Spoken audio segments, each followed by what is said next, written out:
युवराज मेहता नाम है इस लड़के का।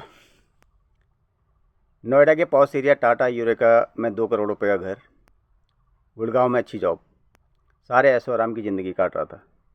उस रात भी ग्रैंड विटारा चला रहा था। 27 साल की उम्र थी महज इस युवराज मेहता की। पिता के साथ आलीशान घर में अकेला रहता था। रात को गुड़गांव से अपने घर वापस आ रहा था। धुंध की वजह से उस रात विजिबिलिटी बहुत कम थी। आज 4 दिन हो गए इस बात को। एक कंस्ट्रक्शन साइट जो कि एक तालाब का रूप ले चुकी है, ये युवराज धुंध भरी रात में दीवार तोड़कर घुस गया, यानी कि एक्सीडेंट हो गया इसका। इतनी सी बात होती तो कोई बात नहीं थी, क्योंकि इंडिया में एक्सीडेंट होना कोई बहुत बड़ी बात नहीं है। रोज़ मर रहे हैं लोग। कहानी इससे भी ज़्यादा झकझोरने वाली है दोस्तों। 1.5 से 2 घंटे युवराज मेहता रोता रहा, चीखता रहा, सिसकता रहा। अपनी फ़ोन की फ्लैश लाइट जला के लोगों से भीख मांगता रहा मदद की। लोग भी बहुत आए। 150 से 200 लोग नपुंसक सिर्फ तमाशा देख रहे थे। पुलिस वाले भी आए, फायर ब्रिगेड भी वहाँ पहुँची और डिस्ट्रिक्ट डिजास्टर मैनेजमेंट वाले भी वहाँ पहुँचे। फिर भी युवराज मेहता सिसक सिसक कर रो रो के मर गया, तड़प तड़प कर मर गया वहाँ पर। क्यों? जिम्मेदार कौन है? सवाल ये है कि किसने मारा उसे?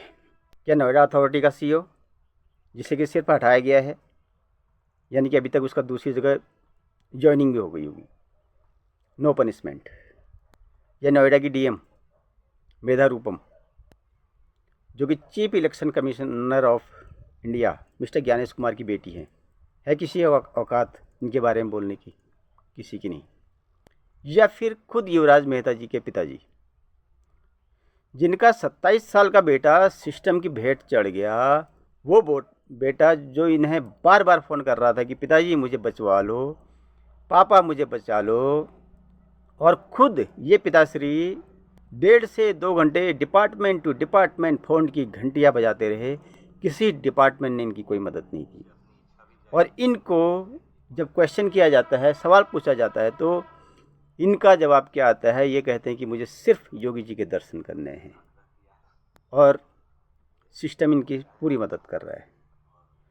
कुछ तो आवाज़ उठाते उन नल्ले पुलिस वालों के खिलाफ, उस डिजास्टर मैनेजमेंट के खिलाफ, जो वहाँ पहुँचने पर भी हाथ पर हाथ धरे बैठा। आपका बेटा चला गया, लेकिन आप इनके खिलाफ एक सवाल तक नहीं उठा पाए। योगी आदित्यनाथ जी सीधे तौर पर रोड एंड सेफ्टी के लिए जिम्मेदार नहीं है, लेकिन जिम्मेदारी उनकी ही बनती है। असली जिम्मेदार जो हैं उनके खिलाफ तो आवाज़ उठाओ भाई। लेकिन नहीं, इनको सिर्फ सीएम से मिलना है, और सीएम से मिलके इनको तसल्ली मिल जाएगी। 27 साल का नौजवान बेटा खो दिया इन्होंने, गुस्सा नहीं आता होगा इनको? ये महानुभाव सिर्फ ये कह रहे हैं कि मुझे योगी जी के दर्शन करने हैं।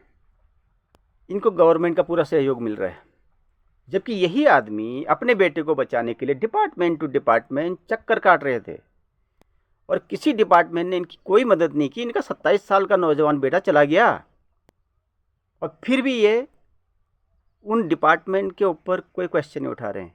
अब क्या मदद करेंगे इनकी? ये इनसे किसी की मदद की क्या उम्मीद करेंगे?